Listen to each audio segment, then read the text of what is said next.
Assalamualaikum warahmatullahi wabarakatuh. Alhamdulillah wassalatu wassalamu ala Rasulillah wa ala alihi wa ashabihi ajma'in, amma ba'du. Para jamaah yang dirahmati Allah, kita melanjutkan pembahasan dari kitab Ar-Rahiqul Makhtum. Dan ini adalah pembahasan dari Sirah An-Nabawiyah, perjalanan Nabi Shallallahu Alaihi Wasallam. Dan kita telah sampai dalam pembahasan hijrahnya Nabi Shallallahu Alaihi Wasallam ke Habasyiyah.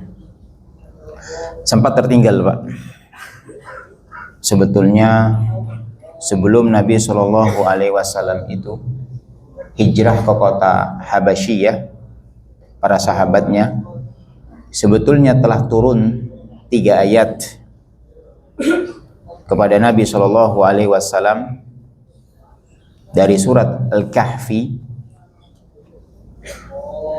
yang di dalam surat Al-Kahfi itu terdapat 3 kisah yang dengan harapan ketika Allah Subhanahu wa taala turunkan kepada Nabi Muhammad Shallallahu Alaihi Wasallam tentang kisah-kisah dari nabi-nabi yang sebelumnya, sehingga Nabi Shallallahu Alaihi Wasallam itu mendapatkan pelajaran. Dan ini hampir sering terjadi, Pak. Hampir sering terjadi. Banyak sekali Nabi Shallallahu Alaihi Wasallam itu dalam setiap peristiwa-peristiwa itu banyak diawali dengan kisah-kisah dari nabi-nabi yang sebelumnya. Contohnya seperti beliau itu hijrah ke kota Madinah, Pak. Itu nanti Allah Subhanahu wa taala itu mengkisahkan tentang Nabi Musa alaihissalam, agar Nabi Shallallahu Alaihi Wasallam itu mendapatkan pelajaran dari para al-anbiya yang sebelumnya. Adapun hijrahnya para sahabat ke kota Habasyiyah, kenapa?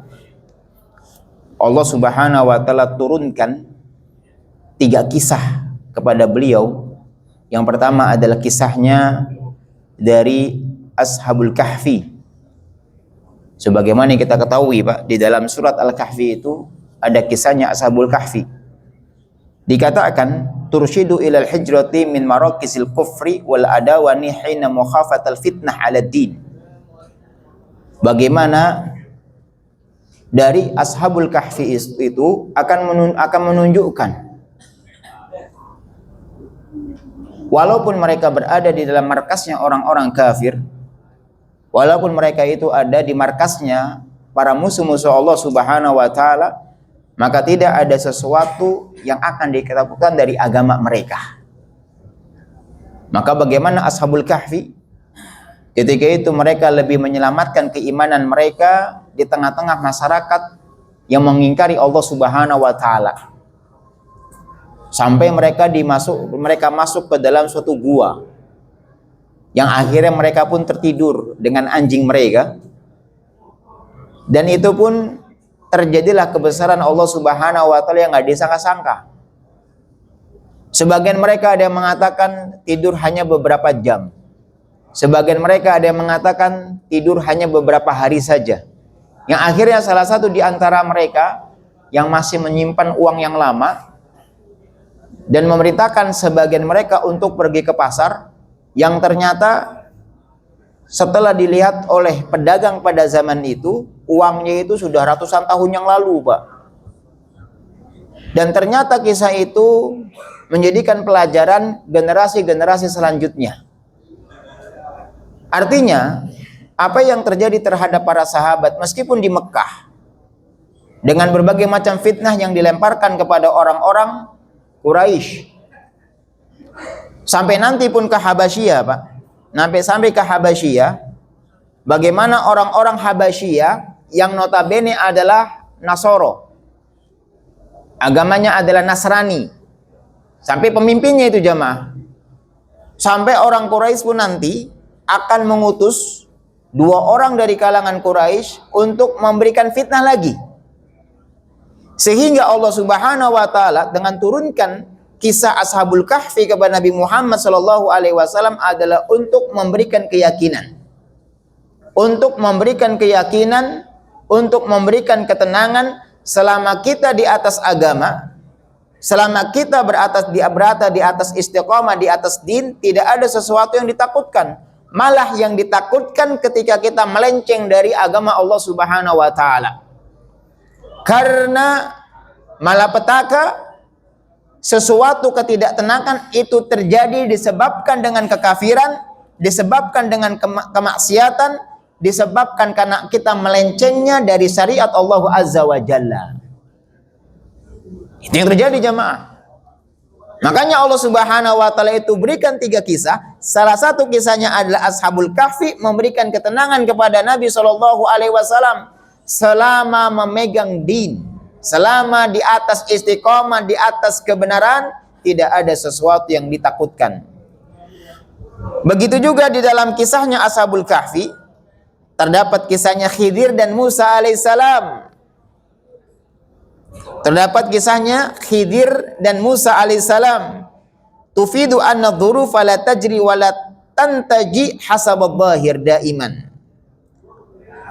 Dari kisahnya Khidir dan Nabi Musa alaihissalam itu memberikan suatu ibrah. Segala sesuatu itu tidak mesti berjalan sesuai dengan zahirnya.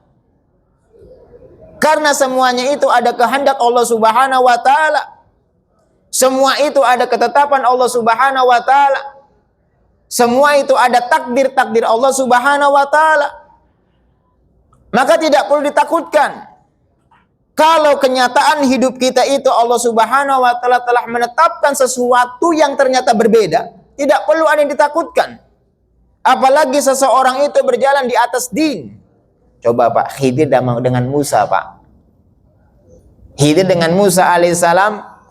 Tadinya Nabi Khidir itu ingin belajar dari Musa alaihissalam Pak. Musa itu ingin belajar kepada Khidir. Khidir itu dikatakan itu masih diselisihi Pak kedudukannya. Apakah dia itu nabi ataukah orang soleh? Kalau Nabi Musa alaihissalam termasuk di antara ulul azmi. Akhirnya kan apa? Nabi Musa alaihissalam mengikuti Khidir. Yang kemudian apa? Tiba-tiba Khidir menghancurkan sebuah rumah, menghancurkan sebuah perahu dan lain-lainnya, dan bahkan dia membunuh seorang anak. Nabi Musa alaihissalam bertanya kepada Khidir. Akhirnya apa? Nanti akan saya sampaikan. Saya akan berikan tahu. Khidir alaihissalam bagaimana bisa mendapatkan ilmu dari Allah Subhanahu wa taala. Artinya Bapak, tidak semua kenyataan yang ada. Sampai Nabi Musa itu kan apa? Bawa ikan. Allah Subhanahu wa taala hanya memberikan tanda kepada Musa alaihissalam, apabila ikan yang kau bawa itu lompat, maka disitulah kau akan bertemu dengan Khidir alaihissalam. Akhirnya apa? Nabi Musa lupa.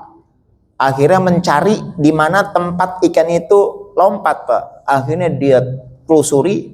Artinya apa jemaah? Dikatakan tidak semua yang kita jalani secara zahir itu harus selaras.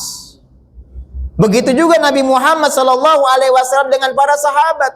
Maka berapa banyak dari Nabi Muhammad SAW dan para sahabat mendapatkan suatu gangguan yang padahal mereka menetapi keimanan yang luar biasa, keimanan, dakwah dan yang lainnya. Tetapi Allah Subhanahu wa taala memberikan kepada mereka berbagai macam ujian sampai nanti jamaah. Setelah ini akan ada bab yang dinamakan dengan amul hazan was sabr was thabat. Akan ada nama bab yang dinamakan tahun kesedihan, tahun kesabaran, dan tahun keteguhan. Karena pada saat itu jamaah, bagaimana ujian yang mendera Nabi kita Muhammad sallallahu alaihi wasallam. Maka dengan hadirnya kisahnya Khidir dan Musa alaihissalam itu memberikan keteguhan kepada Nabi sallallahu alaihi wasallam dan memberikan kekuatan kepada kita jemaah. Di dalam kehidupan ini tidak harus sejalan dengan selaras. Karena dalam kehidupan ini tetap ada kehendak Allah, ada ketetapan Allah, ada takdirnya Allah Azza wa Jalla. Yang pasti dalam ketetapan dan kehendak dan takdirnya Allah itu pasti baik bagi diri kita. Yang terkadang inilah yang kadang-kadang karena sesuatu itu tidak sesuai dengan keinginan kita, tidak selaras dengan maunya kita, akhirnya apa? Padahal Allah Subhanahu wa taala menetapkan menghendaki sesuatu yang nantinya itu adalah lebih baik, akhirnya Allah Subhanahu wa taala murka kepada kita, memberikan sesuatu yang lebih buruk dari apa yang terjadi saat kita alami. Sampai kan nanti Pak, yang sempat kita bahas, ini para sahabat udah hijrah ke Habasyah. Akhirnya kan apa? Terjadilah kumpulnya orang-orang Quraisy di kota Mekah pada Ramadan di tahun yang kelima. Ini kan terjadinya Rejab, awal-awal hijrah itu kan Rejab Pak. Di Ramadannya terjadilah kumpul-kumpul orang Quraisy. Nabi Shallallahu Alaihi Wasallam itu membaca surat An-Najm Pak. Nabi Shallallahu Alaihi Wasallam itu membaca surat An-Najm apa Pak? Menyihir orang-orang yang mendengar semuanya Pak. Mereka nyimak, mereka mendengarkan. Sampai akhirnya apa? Ketika ada ayat sujud, mereka sujud. Tiba-tiba mereka fitnah, kita sudah Islam. Akhirnya orang yang udah dari Habasyah itu Pak, sahabat, kembali lagi ke Mekah. Na'udzubillah min zalik. Di bulan Syawal, kembali lagi mereka ke Mekah. Akhirnya apa? Mereka lebih ditindas jamaah. Pergi lagi ke Habasyah. Sampai akhirnya apa? Amr bin Al-As dengan beberapa orang dari Quraisy menghadap kepada Raja Najasyi. Akhirnya mereka berdiskusi. Artinya apa di sini jamaah? Bagaimana mereka sahabat? Bagaimana mereka sahabat? Zohir mereka itu seperti itu. Padahal mereka untuk keimanan, padahal mereka untuk ketaatan, padahal mereka untuk berdakwah di jalan Allah. Tetapi apa yang mereka terima, yang mereka dapatkan, Masya Allah, kesempitan itu Pak. Gangguan itu jamaah. Tapi mereka bagaimana keteguhan hati mereka, tidak memalingkan mereka dari Allah Subhanahu wa taala. Dan yang berikutnya adalah kisahnya Dzulqarnain. Dzulqarnain kan keliling Pak. Keliling. Kenapa kok Allah turunkan tentang kisahnya Dzulqarnain? Untuk memberikan kepastian kepada Nabi Allah Subhanahu wa taala Muhammad sallallahu alaihi wasallam apa Pak? Bumi Allah itu luas. Bumi Allah itu luas. Sampai bagaimana Dzulqarnain itu dipertemukan dengan Ya'juj dan Ma'juj. Suatu kaum yang begitu kuat yang akhirnya Dzulqarnain dengan pertolongan Allah Subhanahu wa taala membuat benteng. Artinya apa? Walaupun kita lemah, selama kita berjalan di jalan Allah Subhanahu wa taala tidak akan ada yang ditakuti. Lihat Dzulqarnain. Ketemu dengan Ya'juj dan Ma'juj, akhirnya dibuatlah benteng oleh Dzulqarnain. Dan seterusnya. Dari manakah kekuatan ini? Allahu Azza wa Jalla. Maka kadang-kadang jemaah, kelemahan itu adalah datangnya ketika kita tidak punya tawakal yang kuat kepada Allah Subhanahu wa taala. Kerapuhan diri kita, kekurangan diri kita adalah ketika kita tidak bisa ta'alluqnya kepada Allah Subhanahu wa taala. Makanya jamaah, yaitu kalau ngisi di RSPAD itu RSPAD sering mengingatkan dengan pahlawan Jenderal Panglima Besar Sudirman. Sakit Pak, ya enggak? Tapi siapa yang menyangka serangan Maret itu bisa menjadi ibroh besar bagi negeri ini Pak? Sampai ada seorang letnan itu WA ke kami, saya lihat DP WA-nya Pak. Ternyata itu adalah monumen perkataannya Panglima Besar yang dijadikan monumen di sebuah markas, saya nggak tahu di mana, saya DP-nya. Apa perkataannya beliau Pak? Selama kita itu tulus, selama niat kita itu tulus, Allah Subhanahu wa taala pasti akan menolongnya. Selama hati kita itu tulus dan niat ikhlas mengharapkan wajahnya Allah, pastilah Allah akan memberikan pertolongan. Makanya Nabi itu kok ada 3 kisah, di antaranya adalah Dzulqarnain, yang ternyata Dzulqarnain itu dipertemukan dengan Ya'juj dan Ma'juj yang banyak itu jamaah. Tetapi Allah Subhanahu wa taala dengan hal seperti itu membantu ya Dzulqarnain dengan apa? Membuat tembok yang besar. Entah itu di mana tempatnya. Hikmah Allah Subhanahu wa taala memberikan pelajaran kepada Nabi Muhammad sallallahu alaihi wasallam dan kepada kita umatnya, yang memberikan keselamatan itu adalah Allah. Bukan Amerika, bukan Yahudi, bukan yang lainnya. Yang memberikan kekuatan itu adalah Allahu Rabbuna Jalla Jalaluhu. Sampai bahkan ini mereka menguasai Gaza pun gak bisa-bisa. Hanya sekelumit suatu tempat. Sampai hari ini mereka untuk menguasai Gaza pun harus menyewa preman, harus berkamuflase dengan pakaian pasukan-pasukan di Gaza. Itu menunjukkan jamaah, pertolongan itu dari Allah Azza wa Jalla. Makanya yang perlu diperbaiki ini adalah hubungan kita sama Allah Azza wa Jalla.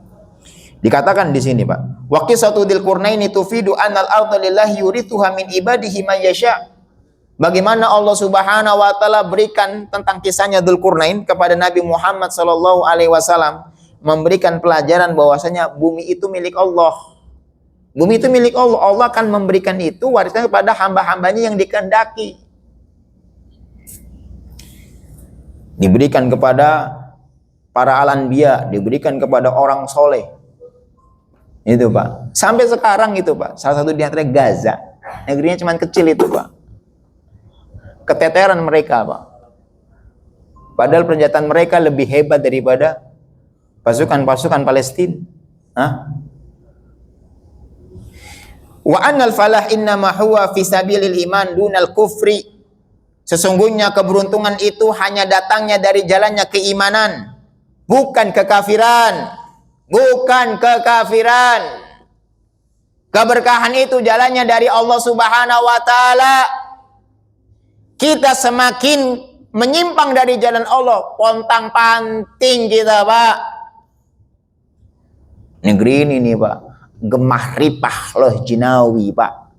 Tentrem totora harjo hijo royo royo jamaah. Lihat Pak. Bahkan Ustadz Firanda itu menyampaikan itu Pak. Saudi cuman minyak doang Pak. Sumber daya alamnya. Lah kita ini sumber daya Masya Allah Pak. Kemarin anak dengar di berita Tulung Agung itu Pak. Apa Trenggalek itu. Masyarakatnya ke sungai. Ngiseng-ngiseng apa ngesrek pasir, tiba-tiba ada emas itu Pak. Akhirnya sekarang banyak yang pada nyari emas itu Pak. Lihat negeri kita Pak.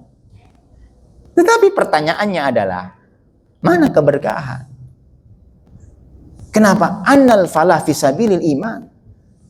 Keberuntungan itu adanya di jalan keimanan. Lihatlah introspeksi kita semua. Introspeksi diri kita semuanya. Bagaimana hubungan kita kepada Allah Azza wa Jalla? Bagaimana hubungan kita bersama Allah Subhanahu wa taala? Di kita kesirikan, kebid'ahan, kemaksiatan merajalela. Bahkan yang lebih ngerinya, baru-baru saja terjadi neraka menjadikan istihza. Neraka dijadikan bercanda. Apa diri kita ini? Neraka dibuat candaan oleh sebagian orang-orang yang merasa hebat, yang merasa wah, nanti kalau seandainya bumi mereka ditenggelamkan oleh Allah Azza wa Jalla, air bah dinaikkan ke atas bumi, langit dibalikan di atas bumi, barulah mereka akan mengatakan, ampun ya Allah, tolonglah saya ya Allah. Negeri ini ya ikhwatal iman, miris. Kayak kita itu tidak punya prinsip Pak. Ke dunianya tidak, ke akhiratnya tidak. Maka ini yang terjadi. Akhirnya kita terombang-ambing. Yang mirisnya perkara-perkara din itu dibuat candaan. Mana hati kita? Orang yang seperti itu nanti kalau sudah merasakan gempa, orang yang seperti itu kalau udah merasakan likuifaksi, baru Pak, diem semua. Baru pada bisa Mengatakan ampun-ampun. Sekarang kalau masih dikatakan kesehat, masih diberikan sehat, masih diberikan lapang, masih diberikan rizki, sombongnya itu manusia, Pak. Soknya dia. Tapi nanti kalau sudah Allah Subhanahu wa Ta'ala lakukan istidraj, baru, Pak. Kalau udah benar-benar disempitkan dari perkara dunia dan lainnya, barulah itu, Pak. Kemudian di bulan Rejab, jemaah, terjadi di bulan Rejab. Akhirnya di bulan Ramadan itu, Pak, Rejab itu baru mereka pergi ke Habasyah itu sekitar 12 laki-laki, 14 perempuan. Pemimpin mereka adalah Utsman bin Affan ke Habasyah ini, Pak. Jadi 12 laki-laki, 14 perempuan, pemimpinnya adalah Utsman bin Affan, dan bersamanya itu istri beliau Utsman, Ruqayyah, anaknya Nabi SAW. Nanti Ruqayyah meninggal, menikah lagi Utsman dengan anaknya Nabi SAW lagi. Utsman ini Masya Allah, Pak. Beliau itu pemalunya kuat dan sabarnya itu Masya Allah, Pak Utsman. Jangan pernah menanyakan tentang kesabarannya Utsman. Itu pada saat musim haji, detik-detik kehidupannya Utsman, para sahabat haji, tiba-tiba rumahnya Utsman itu dimasukin oleh para pemberontak itu, Pak. Husain atau Hasan sempat mengatakan kepada Utsman, perlu tidak rumah kamu saya jaga? Apa kata Utsman? Tidak perlu, sudah engkau pergi saja. Akhirnya kan apa, Pak? Utsman itu mati terbunuh, dan nanti di antara darah yang akan diminta pertanggungjawaban adalah darahnya Utsman kepada para pemberontak yang membunuh Utsman bin Affan. Sampai dikatakan beliau akan berbuka puasa bersama Nabi SAW. Dan ini orang soleh, Pak. Matinya sih terbunuh. Tuh, Pak. Umar juga sama. Apalagi Ali, Pak. Kalau kita bicara kisahnya Ali, Pak, orang soleh itu memang benar-benar ujiannya itu berat, Pak. Ali bin Abi Thalib itu bagaimana orang-orang Irak, orang-orang Baghdad atau Irak itu, mereka ingin mengikat janji setia, khianat, Pak. Berkhianat kepada Ali bin Abi Thalib, yang akhirnya apa? Ali bin Abi Thalib salah satu di antara dibunuhnya adalah oleh orang-orang Syiah Rafidhah juga yang berkhianat kepada Ali bin Abi Thalib. Bagaimana para sahabat ketika hijrah ke Habasyah itu malam-malam, Pak, mengendap-endap sampai di daerah suatu pelabuhan di Mekah atau di Jeddah. Itu sampai apa, Pak? Kebetulan ada 2 kapal yang ingin berjalan ke Habasyah. Inilah, Pak. Kalau kita tuh udah berjalan di atas agama ini, udah jangan ragu-ragu. Walaupun nanti akan ada ujian, walaupun ada musibah, jangan ragu-ragu. Kuatkan diri kita. Coba siapa yang bisa menskenario dari perjalanan para sahabat Nabi SAW ke Habasyah, tiba-tiba ke pelabuhan yang jaraknya antara Mekah dengan Habasyah itu ada lautan, Pak. Tiba-tiba apa? Ternyata di situ ada 2 kapal yang udah siap berlabuh. Ketetapan Allah Subhanahu wa Ta'ala yang akhir dikatakan, kana rahilu haula'i tasallala fi dhulmatil lail hatta la taftunu lahum quraisyun kharaju ilal bahar. Mereka para sahabat itu malam-malam mengendap-endap. Yang kemudian akhirnya mereka sampailah ke daerah pelabuhan yang namanya Asyati'i. Sampai di situ tiba-tiba ada 2 kapal, Pak, yang siap untuk ke Habasyah. Coba jemaah. Nah, di bulan Ramadan ini, Pak, Ramadan jadi Rejab, Ramadan, terjadilah satu peristiwa, Pak. Jadi ceritanya itu Nabi Muhammad SAW itu sedang baca Quran di Ka'bah, Pak. Ini kehebatan Quran, Pak. Makanya kita ini isi hidup kita ini dengan membaca Quran. Jangan dilupakan, Quran itu jangan dilupakan.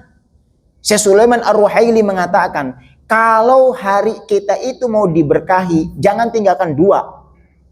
Berbakti kepada orang tua dan membaca Quran. Ini, Pak, 2 ini. Syekh Sulaiman Ar-Ruhaili. Nabi Muhammad SAW itu apa? Sedang ada di Ka'bah membacakan surat An-Najm. Bagaimana orang-orang Quraisy yang ada di sekitar itu tersilap. Semuanya menikmati. Semuanya menghayati. Tidak ada satupun di antara mereka yang berpaling dari bacaan Nabi SAW. Inilah hakikat Quran. Yang kita letakkan Quran itu hanya di rak buku. Kadang-kadang kita butuh. Kadang-kadang kalau kita mau kita baca. Kalau kita sempat kita baca. Jadi Al-Quran itu saat ini sebagaimana yang dikatakan oleh Nabi SAW, mahjuro, sesuatu yang ditinggalkan. Kalau kita ingat, kita ambil Quran. Kalau kita ada waktu, kita bacalah Quran. Padahal Quran jamaah, ketika di Ka'bah Nabi bacakan surat An-Najm, semuanya dengar Pak. Tidak ada satupun yang berpaling. Akhirnya sampailah pada ayat, fasjudu lillahi wa'budu. Sujudlah kepada Allah, sembahlah Allah. Semua orang Quraisy dengar Pak. Semuanya dengar semua. Gak ada yang gak sujud. Semuanya sujud ketika Nabi mengatakan bersujudlah kalian, beribadahlah kalian kepada Allah. Semuanya dengar, semuanya sujud jemaah. Nah ini Pak, peristiwa yang gak disangka-sangka Pak. Makanya jemaah, ini salah satu di antara hikmahnya itu Quran Pak. Quran Pak. Coba Pak, kita itu dalam satu hari itu sediakan waktu saja baca Quran aja Pak. Apakah semuka atau satu lembar, atau kalau bisa satu hari satu juz, itu akan berapa banyak kemudahan-kemudahan yang kita akan dapatkan Pak. Kenapa? Karena Al-Quran itu kalamullah. Apa lo katakan terhadap Quran?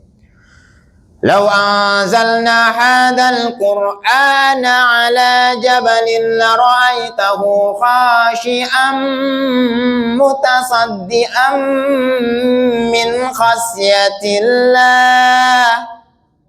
Kalaulah seandainya kami turunkan Quran ke dalam sebuah gunung. Jadi Quran itu diletakkan di bawah gunung Pak. Apa? La ra'aitu khashi'an mutasaddian min khasyatillah.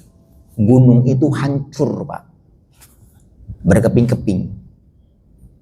Kenapa Pak? Min khasyatillah, karena takutnya kepada Allah Subhanahu wa ta'ala. Kenapa kok zaman sekarang Pak? Itulah yang terjadi pada umat-umat akhir zaman. Dia melupakan kitab pedomannya.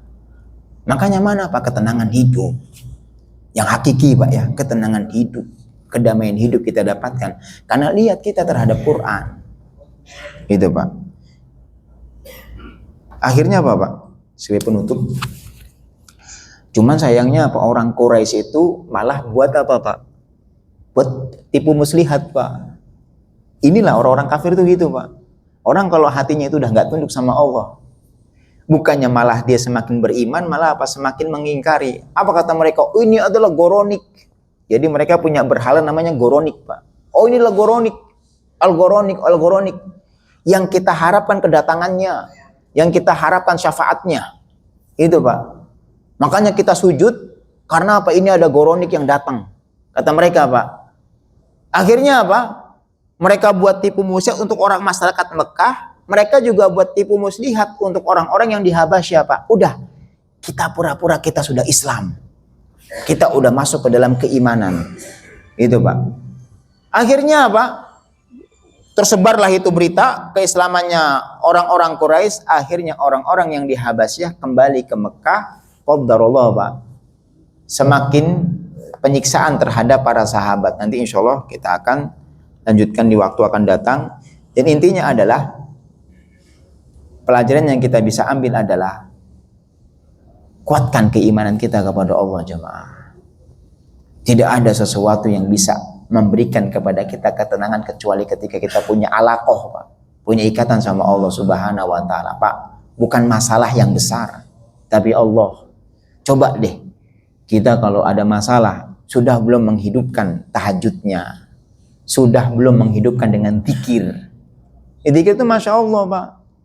Ketika di waktu tengah malam zikir sama Allah, istighfar sama, coba Pak, kita punya sahabat atau kita lah dipuji sama teman kita Pak.